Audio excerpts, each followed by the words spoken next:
attention to small town USA, and it's said that we grow good people in small towns, and bigger ones too, obviously.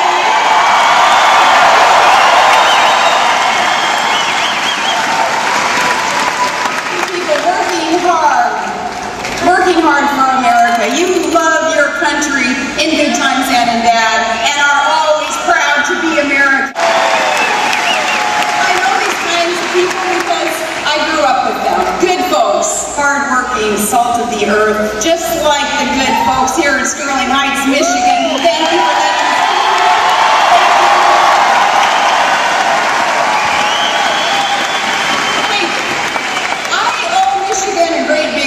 Also, my son got to spend much of his senior year of high school a couple years ago in this beautiful state. He got to be here long enough to attend some high school that senior year and play hockey here outside of Kalamazoo. He absolutely loved it.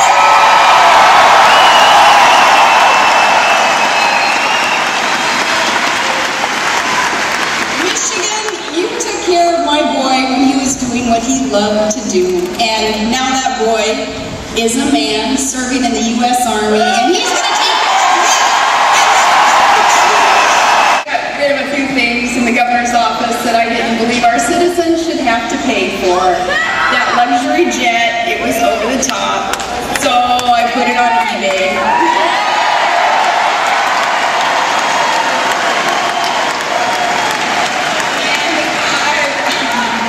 I love to drive myself to work, and as you might have heard, we got rid of the governor's personal chef, though I have to admit there, my kids really do miss her. I came to office promising to control spending, by request if possible, but by veto if necessary. He also promises to use the power of veto in defense of the public interest. And as a chief executive, I can assure you that it works.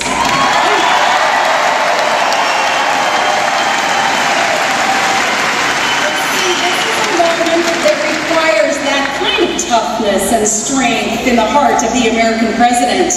And my running mate is a man who has shown those qualities in the darkest of places and in the service of his country. Our opponents have been going on quite a bit lately about how they always, quote, fight for you. But since Senator McCain won't say this on his own behalf, let me say it. There is only one man in this election who has ever really fought for you.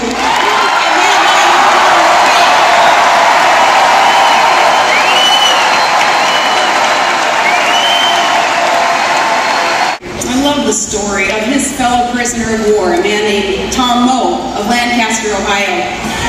Tom recalls looking through a pinhole in his cell door as Lieutenant Commander John McCain was led down the hallway by the guards, day after day. As the story goes, when McCain shuffled back from torturous interrogations, he would turn toward Moe's door and flash a grin and a thumbs up as if to say, "We're going to pull through this." And my fellow Americans, that is the kind of man America needs to see.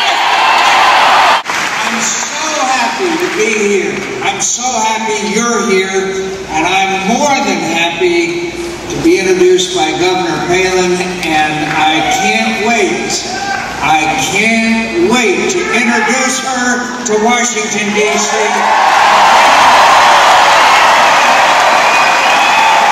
Let me offer a little advance warning to the old, big spending, do nothing, me first, country second, Washington crowd. Change is coming, change is coming. I've been called a maverick.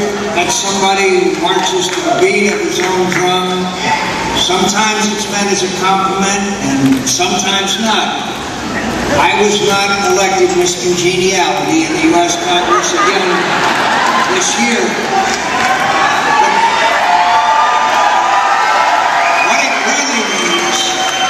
What it really means is that I understand who I work for.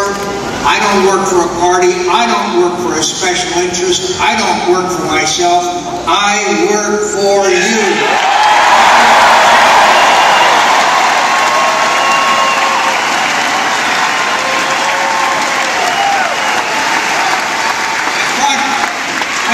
corruption, and it didn't matter if the culprits were Democrats or Republicans. I fought the big spenders in both parties who waste your money on things you neither need nor want. And I want to tell you right now, the first big spending earmark pork barrel bill that comes across my desk, I'll veto it.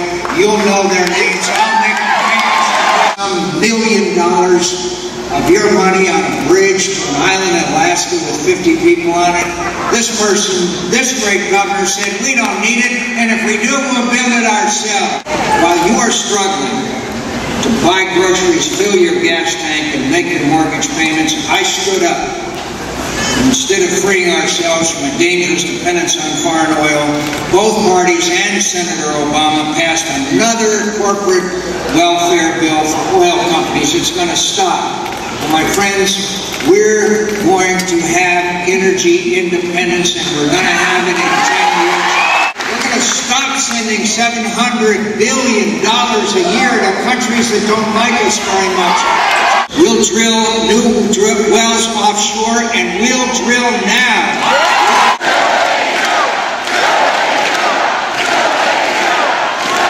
Nuclear energy is cheap.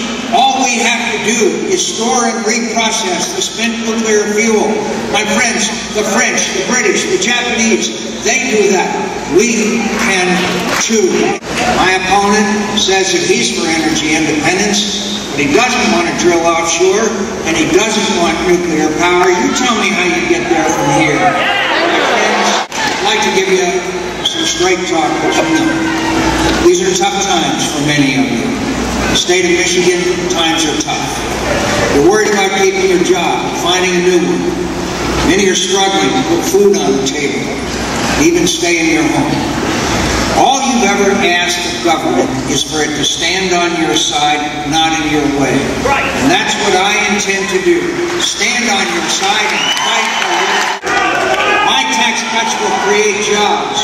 His tax raises will eliminate them. My health care plan will make it easier for more Americans to find and keep good health insurance. His plan will force small businesses to cut jobs, reduce wages, and force families into a government-run health care system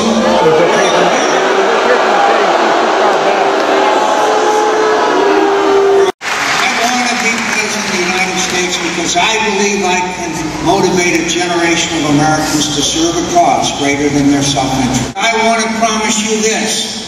I will never let you down, and I'll always, always, always put my country first. Thank you.